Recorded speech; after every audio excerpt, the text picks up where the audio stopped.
Hello friends, मैं हूं आपका दोस्त गैलोमैन। स्वागत करता हूं आपके अपने यूट्यूब चैनल में। आज हम बात करने वाले हैं कि 5 किलोवाट सोलर सिस्टम इंस्टॉलेशन में हमें क्या क्या कंपोनेंट्स की ज़रूरत पड़ती है, मतलब क्या क्या लगता है 5 किलोवाट सोलर सिस्टम लगवाने में, और उस 5 किलोवाट सोलर सिस्टम में कितनी हमें इलेक्ट्रिसिटी मिलती है। हाँ, क्या हमारे घर का लोड चल पाएगा 5 किलोवाट सोलर सिस्टम में कि नहीं, कंप्लीटली हम इस वीडियो में जानने की कोशिश करेंगे। तो चलिए वीडियो शुरू करते हैं।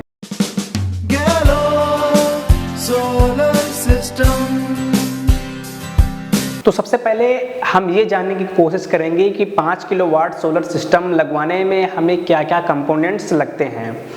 तो अगर कंपोनेंट्स की बात करें तो सबसे पहले आपको 5 किलोवाट का सोलर सिस्टम लगवाना रहता है। जैसे कि आप अपने डिमांड के हिसाब से सोलर पैनल लगवा सकते हैं। आपके एरिया में कौन सा पैनल सफिशिएंट है, पॉली या फिर मोनो, उसके ऊपर आपको एक वीडियो बनाया है मैंने, वो आप जाके देख सकते हैं कि आपके एरिया में कौन सा पैनल ज़्यादा अच्छा वर्क करेगा। तो आप अपने डिमांड के हिसाब से 5 किलोवाट का पैनल, सोलर पैनल ले सकते हैं। फिर उसके बाद आपको नीड होने वाली है एक्सटेक्चर की, जो कि एक्सटेक्चर आप अच्छी क्वालिटी का ले।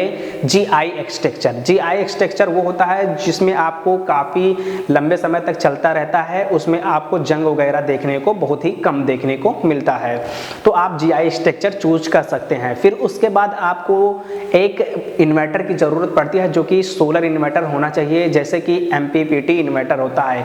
जितने कैपेसिटी के आप सोलर पैनल लगवाते हैं उसी हिसाब से आप इन्वर्टर लगवा सकते हैं। जैसे कि आपने 5 किलोवाट का सोलर सिस्टम लगवाते हैं तो आप लगभग 7.5 या और भी ज़्यादा आप इन्वर्टर लगवा सकते हैं। कभी आप अपने सोलर पैनल को बढ़ाना चाहें तो उसमें एडजस्ट हो जाए, तो आप हमेशा इन्वर्टर को ज़्यादा ही क्वालिटी में लें।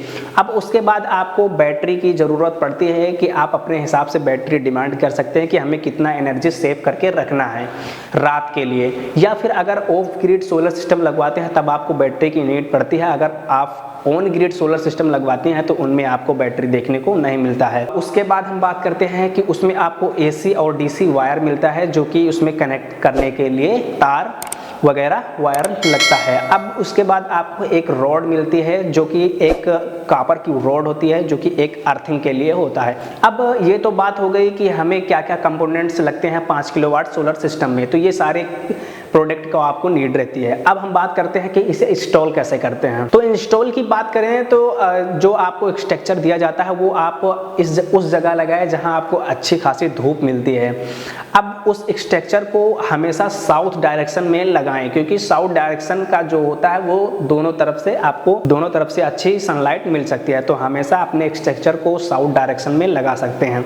आप सोलर पैनल बिछाते हैं, उस पर सोलर पैनल बिछाते हैं कैसे, अब ये तो नहीं कि उस पर प्लेन करके बिछा दिया। उसका भी रूल होता है कि आपने जो सोलर पैनल लेते हैं उसमें आपको एक डाटा शीट मिलती है कि वो कितने डिग्री पर उसे बिछाया जाए। तो जितना लिखा होगा उतने डिग्री पर आप अपने पैनल को उसी स्ट्रक्चर पर बिछा सकते हैं। तो इससे क्या होता है कि अगर आप ऑफ ग्रिड सोलर सिस्टम लगवाते हैं तो आपको बैटरी लेनी ज़रूरी रहती है, क्योंकि आप अपने ग्रिड को सेव कर सकते हैं। तो सेव करने के लिए आपको जो इन्वर्टर दिया जाता है उसे बैटरी के साथ भी कनेक्ट कर दिया जाता है, जो कि आपकी बैटरी भी चार्ज हो जाती है। अगर आप ग्रिड से कनेक्ट करना चाहते हैं, ऑन ग्रिड लगवाना चाहते हैं तो ऑन ग्रिड भी लग जाता है, वहाँ आपको ग्रिड के साथ कनेक्ट कर दिया जाता है।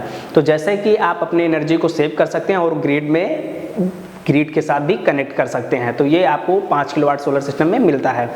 अब हम बात करते हैं कि इसमें आपको कितनी इलेक्ट्रिसिटी मिलने वाली है। इलेक्ट्रिसिटी की बात करें तो एक दिन में जो 5 किलोवाट सोलर सिस्टम होता है, अगर अच्छी खासी धूप मिलती है तो 20 से 25 यूनिट पर डे इलेक्ट्रिसिटी दे सकता है, अगर अच्छी आपको धूप मिलती है तो। या 20 यूनिट अगर आपको मिलती है तो क्या आपके घर का लोड चल पाएगा। तो कुछ लोग होते हैं वो उन्हें पता रहता है कि हाँ, हमारे घर का लोड एक दिन में 20 से 25 यूनिट रहता है, डेली का हम खपत कर लेते हैं। तो उनके लिए सिंपल है कि आप 5 किलोवाट सोलर सिस्टम लगवा सकते हैं। उम्मीद करता हूँ आपको वीडियो पसंद आई हो। अगर हमारी वीडियो आपको अच्छी लगी हो हमारे चैनल को सब्सक्राइब करें एंड लाइक करें। मिलते हैं आपको अगली वीडियो में, तब तक के लिए धन्यवाद।